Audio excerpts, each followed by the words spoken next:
Selama 30 menit ke depan, seperti yang saya sampaikan tadi bahwa kita akan berbincang bersama dengan Pak Jokowi, kita akan mengulas sedikit bagaimana sisi humanisme dari beliau, dari Pak Jokowi dan juga komentar beliau soal isu-isu yang menyerang beliau saat ini dan juga isu-isu terkait baik itu mengenai Indonesia dan secara keseluruhannya. Sebelumnya saya ingin tahu dulu, Pak Jokowi kita tahu Pak Jokowi, mohon maaf sebelumnya Pak Jokowi dari nol sampai sekarang itu bukan perjalanan yang mudah begitu. Pak Jokowi juga katanya dulu adalah cucu seorang tukang bambu ya Pak ya. Betul ya Pak ya, cucu seorang tukang bambu kemudian menjadi seorang pengusaha furniture. Itu bagaimana Pak prosesnya Bapak bisa akhirnya menjadi seorang presiden seperti sekarang? Ya intinya kehidupan yang sangat sulit ya. Saya mulai baik saat saya dulu waktu kecil betul-betul ketakutan kalau saya tidak bisa sekolah. Takut benar. Kemudian setelah bisa sekolah takut lagi kalau nggak bisa kuliah. Karena keadaan orang tua saya. Tapi alhamdulillah kemudahan-kemudahan itu diberikan oleh Allah SWT dan saya bisa lulus, kemudian bekerja sebentar, kira-kira 2,5 tahun di sebuah perusahaan BUMN, Kertas Craft Aceh. Kemudian saya balik ke Solo, memulai usaha betul-betul bukan dari nol, tapi dari minus. Kalau orang banyak yang kerja mulai dari nol, saya dari minus.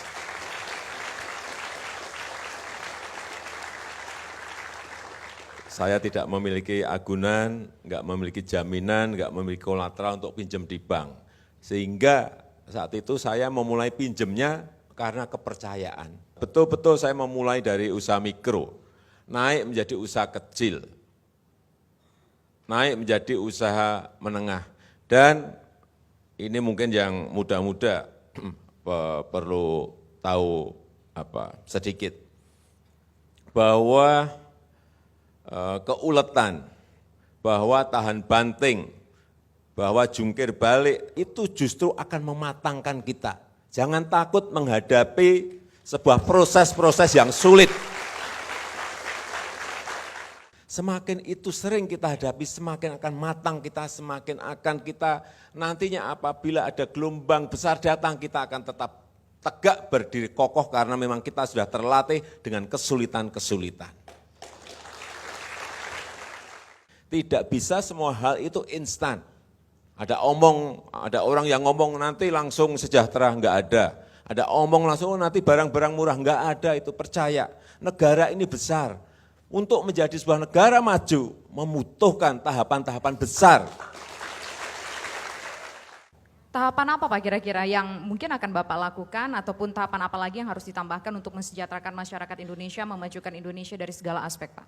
Kalau menurut hemat Bapak? Menurut saya ada 4 hal. Pertama jadi infrastruktur, kedua pembangunan sumber daya manusia, ketiga reformasi struktural, yang keempat teknologi dan inovasi anak-anak muda kita. Dan disinilah diharapkan muncul ya, dari generasi muda di sini semua diharapkan ya inovasi dan teknologi itu akan muncul begitu ya Pak Jokowi ya. Sekarang saya lihat sudah mulai kita menuju ke teknologi inovasi, enggak apa-apa, paralel dengan apa yang dikerjakan oleh negara.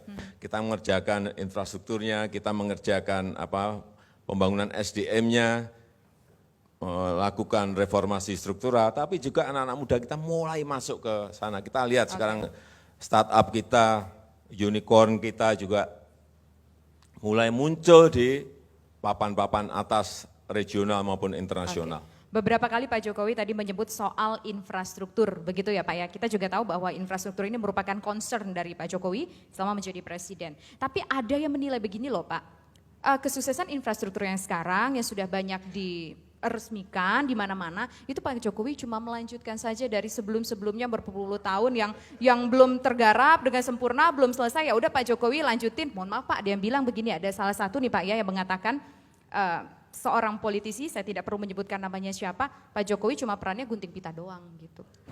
Iya enggak apa-apa kan, ada yang ngomong seperti itu.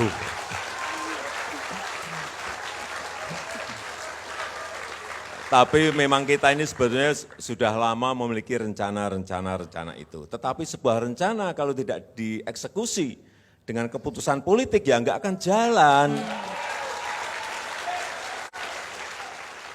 Kita berikan contoh saja, contoh MRT.